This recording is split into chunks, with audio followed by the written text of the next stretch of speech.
اب گناہ سے مقابلے کا طریقہ کیا ہے؟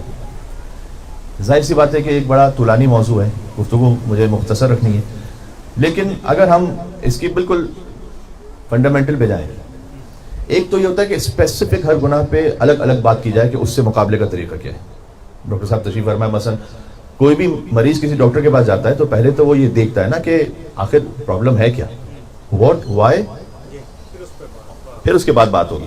تو واٹ، کیوں، کیا ہے، کیا مثلا شوگر ہے، بلڈ پریشر ہے، ڈپریشن ہے، کیا چیز ہے، وائی، کیوں ہے، فیملی سے آ رہا ہے، غذا میں مشکل ہے، جس جگہ رہ رہے وہاں کو مشکل ہے. تو ہم اسپیسیفکلی جاتے ہیں اس بات پر، ہر ایک کا معاملہ الگ الگ ہے. دین پھر مریض کی جانب سے انٹینشن ٹو نلیفائی، اگر اس کی انٹینشن ہی نہیں ہے،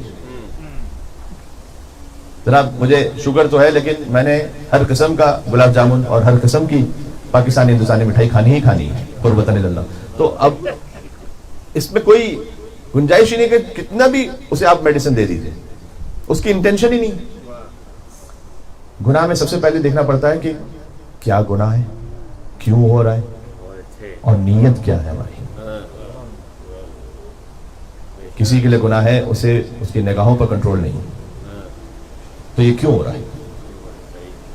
مثلا جوان کے لیے شادی کا اہتمام نہیں ہو سکتا، مثلا اس کے لیے جو اللہ تعالیٰ نے ازدواج کا طریقہ متعین فرمایا تھا، والدین کی اب ذمہ داری بنتی ہے، تو کیوں یہ گناہ ہو رہا ہے.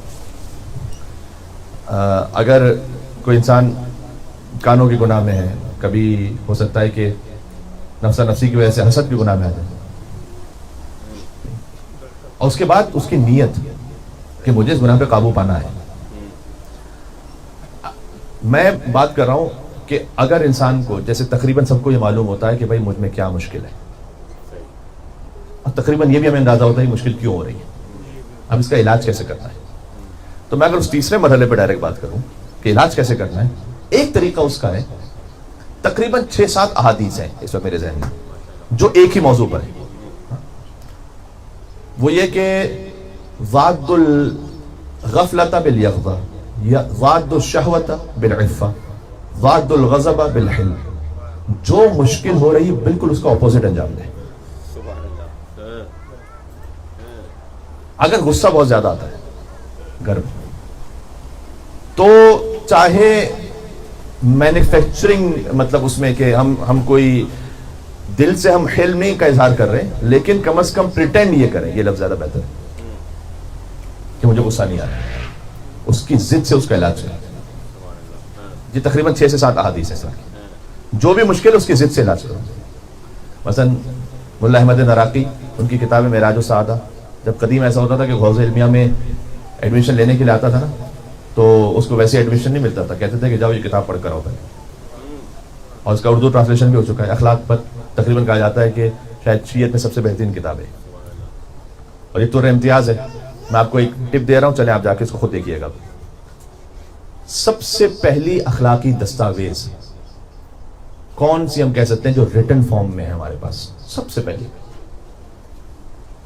وہ ہے نہج البلاغہ کا خطبہ نمبر 31. سبحان اللہ، سبحان اللہ. عظمت جا کے دیکھیے گا. امام المتقین علیہ السلام، صلوات اللہم صلی علی محمد و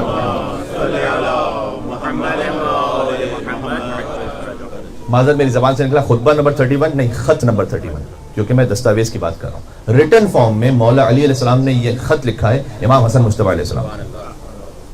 ایک باپ کا خط ہے اپنے بیٹے کے نام، من والد فان، اس باپ کی جانب سے خط کے جو فنا ہو جائے گا. کیا مطلب عجب انداز ہے، جو ابھی موت کے قریب پہنچ رہا ہے. یہ جمل اور صفین کے بعد مولا نے خط لکھا کہ جی اپنے بیٹے کو نصیحت کی. اچھا اس کا آپ محسوس کریں گے کہ یہاں پر وہ عصمت کے حوالے سے بات نہیں ہو رہی، یہاں پر ایک باپ اپنے عام بیٹے کو، تاکہ ہم سب کے لیے نصیحت رہے، کیا نصیحت کر سکتا ہے، کیا بیسٹ ایڈوائس ہو سکتی ہے. آپ جا کے پڑھیں اگر آپ اپنے بچوں کو کوئی نصیحت کرنا چاہتے ہیں. فرسٹ ریٹن ڈاکومنٹ اخلاق پر، وہ کہا جاتا ہے کہ یہ اس ایک لیٹر کی کم از کم 6 شروحات لکھی گئی ہیں فارسی زبان میں. اچھا سیکنڈ بھی بتا دیتا ہوں. سیکنڈ ہے نہج البلاغہ کا خط نمبر 69. یہ سیکنڈ اخلاقی ڈاکومنٹ ہے جو لکھا ہوا ہے. یہ خط ہے مولا علی کا حارث ہمدانی کے نام.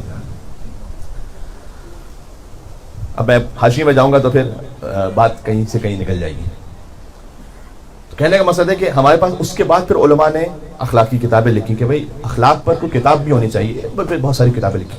ان میں سے ایک بڑی جو ویلیوبل کتاب ہے وہ ہے معراج السعادہ، علامہ نراقی کی کتاب. اس کتاب میں وہ لکھتے ہیں کہ اگر کوئی کسی اخلاقی مشکل میں ہے تو اس کا حل یہ ہے کہ اس کی ضد پر عمل کرے. ابھی جو میں نے کہا اس کے بعد انہوں نے مثال لکھی. مثلا کوئی بخل کا شکار ہے تو کہتے ہیں کہ وہ چیریٹی کرے زیادہ سے زیادہ، چاہے اس وقت اسے ریاکاری بھی محسوس ہو رہی ہے. ایسے ریاکاری کے ساتھ چیریٹی کرنا بہتر نہیں ہے، لیکن اس بخل کو کاؤنٹر کرنے کے لیے اس کی ضد پر عمل کرے، چاہے بظاہر اس کو اندر سے ریاکاری بھی فیل ہو رہی تب بھی کرے کام. آہستہ آہستہ ایک موقع آئے گا کہ وہ بخل کی عادت ختم ہو جائے گی اور ریاکاری بھی دور ہو جائے گی. خود بخود اس میں ایک اچھی اخلاقی صفت پیدا ہو جائے گی. تو ضد سے علاج کرنا یہ ایک فارمولہ ہے. ایک اور فارمولہ کہ جو احادیث میں بیان کیا گیا وہ یہ ہے کہ مجالست العلماء، اچھے علماء نصیحت کرنے والوں کی صحبت میں بیٹھنا. آیت اللہ خمینی سے کسی نے پوچھا تھا کہ آپ کی جب جوانی تھی تو قوم میں درس اخلاق کون دیتا تھا؟ انہوں نے کہا تھا کہ اس وقت کوئی درس اخلاق دینے والا نہیں ہوتا تھا، لوگ خود چلنے پھرنے والے ایسے تھے کہ انہیں دیکھ کر اخلاق آ جاتا تھا. سبحان اللہ سبحان اللہ، واہ واہ واہ واہ. اللہ اکبر. اچھے لوگوں کی صحبت میں بیٹھنا یہ گناہ کے اثر کو ظاہر کرتا ہے، اللہ سبحانہ وتعالیٰ کے راستے پہ لانے کے لیے بڑا مفید ہے.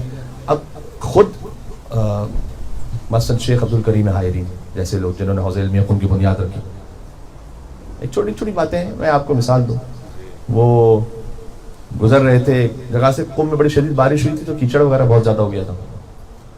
تو ایک طالب علم جا رہا تھا، اس کا پیر کیچڑ میں پھنسا اور جب اس نے پیر اٹھایا تو وہ جو چپل تھا وہ اندر ہی رہ گیا اور اس کا حاصل کرنا بھی ممکن نہیں تھا. اور وہ تھوڑا تحیر میں وہ دیوار کے سارے ایک پیر پہ کھڑا ہو کر اب سوچ رہا تھا کہ کروں کیا، کیونکہ کافی بارش اور کیچڑ.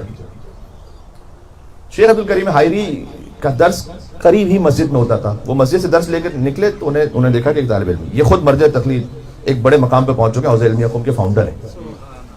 تو طالب علم کے انہوں نے محسوس کر لیا کہ اس کے ساتھ کیا مشکل ہے. اس کے پاس آئے، اپنے دونوں چپل نکالے، اس کے سامنے رکھے، کہ یہ پہن کے جاؤ، میرا گھر بہت قریب ہے، تم چلے جاؤ، میں جاتا ہوں اپنے گھر سے. اس نے کہا نہیں حضرت یہ کیسے ممکن ہے؟ کہا میرا گھر قریب ہے، آپ یہ چپل پہن کے چلے جائیں، میں اس حالت میں چلا جاؤں گا، گھر میں پیر دھو لوں گا. اب ایک اتنے بڑے آیت اللہ کا یہ ایک عمل، یہ 100 درس اخلاق سے افضل ہے. بے شک بے شک، کیا کہنے. سبحان اللہ سبحان اللہ.